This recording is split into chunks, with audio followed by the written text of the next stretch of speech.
Olá, sejam muito bem-vindos! Hoje a gente vai mergulhar em 5 ideias muito poderosas que vêm lá da lição 58 de Um Curso em Milagres. Pense nisso como uma introdução, um primeiro passo para a gente entender a filosofia central do curso e, principalmente, como a nossa percepção pode, de verdade, moldar a nossa realidade. E para começar, vamos com essa pergunta. Ela meio que prepara o terreno para tudo que a gente vai conversar. A ideia aqui não é sobre escolher o que acontece lá fora, no mundo, mas sim sobre como se escolhe ver o mundo. Então, para começar, a gente precisa entender um conceito que é fundamental: a ausência de amor. As duas primeiras ideias que vamos ver mostram que isso não é só um sentimento passivo, sabe? É uma força ativa, uma escolha que vai dando forma para a nossa experiência de todo dia. Essa é a primeira ideia, e ela é bem direta, bem forte. A sugestão aqui é que a fonte do nosso sofrimento não vem de fora, mas de um ataque que começa dentro da nossa própria mente. Mas o que isso quer dizer na prática? E aqui está o ponto-chave. O curso redefine o que é ausência de amor. Não é só sentir falta de algo bom. De acordo com essa filosofia, é um padrão de pensamento, quase como um ataque psicológico que a pessoa direciona a si mesma. E essa seria a causa de todo o conflito ou dor interna. Essa segunda ideia se encaixa perfeitamente na primeira. A proposta é que o mundo que a gente vê lá fora, na verdade, é um espelho, um reflexo direto do estado mental que a gente cultiva aqui dentro. Olha só que interessante essa inversão de causa e efeito. Normalmente a gente pensa assim: o mundo é hostil e por isso eu me sinto mal. O curso sugere exatamente o contrário. O nosso estado interno é a causa e o mundo que a gente percebe é o efeito. É uma mudança de perspectiva e tanto, né? Essa é a pergunta que fica, né? Se o nosso interior de fato cria o nosso exterior, qual é o mecanismo por trás disso?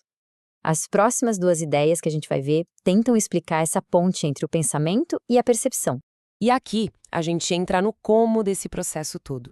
As próximas duas ideias são sobre as ferramentas que, segundo o curso, constroem a nossa realidade, os nossos pensamentos e as nossas percepções. E a base de tudo é que nenhuma delas é passiva ou neutra. Essa é a terceira ideia. É um conceito que pode ser até meio desafiador, mas é super central. Ele afirma que todo e qualquer pensamento que a gente tem possui um poder de criar algo. Não existe pensamento à toa. Cada um deles tem um efeito. Para a gente entender melhor, um pensamento neutro seria aquele sem poder nenhum. E o curso argumenta que isso simplesmente não existe. Cada pensamento ou ele reforça a ausência de amor e o medo, ou ele contribui para o amor e a paz. Ele está sempre construindo uma coisa ou outra. A quarta ideia é uma extensão lógica da anterior. Pensa bem. Se não existem pensamentos neutros, e são os pensamentos que dão origem à percepção, então também não podem existir percepções neutras. O que se vê já chega contaminado por um significado que a gente projetou ali. E esse gráfico aqui ajuda a gente a visualizar bem essa progressão. O processo começa com um pensamento, que a gente já viu que nunca é neutro. Esse pensamento vai colorir a percepção, que por sua vez também não vai ser neutra, e é essa percepção que se torna a nossa experiência do dia a dia, a nossa realidade.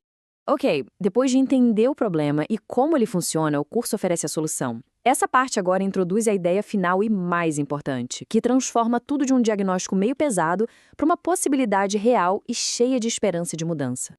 E aqui está a quinta ideia, talvez a mais libertadora de todas. É uma afirmação de esperança e de poder. Apesar de tudo que a gente falou, não estamos presos a uma única visão. Sempre existe uma alternativa disponível, uma outra forma de perceber qualquer situação.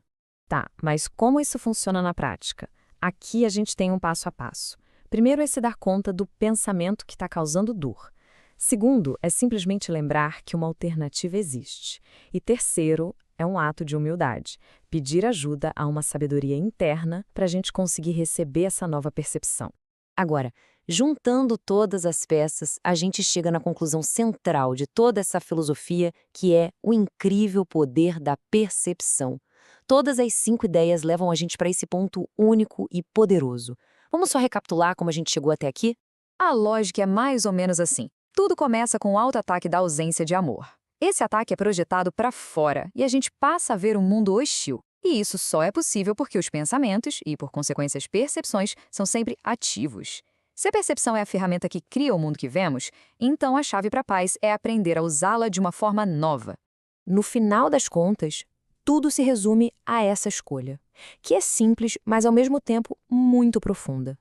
São duas maneiras de ver, que levam a duas experiências de mundo completamente diferentes. Uma baseada no ataque e no medo, e a outra na paz e no amor. E a gente termina com essa pergunta não para ser respondida de uma vez por todas, mas para ser levada com a gente. A cada momento, com cada pensamento, essa escolha se apresenta de novo. A decisão de como ver o mundo está sempre disponível.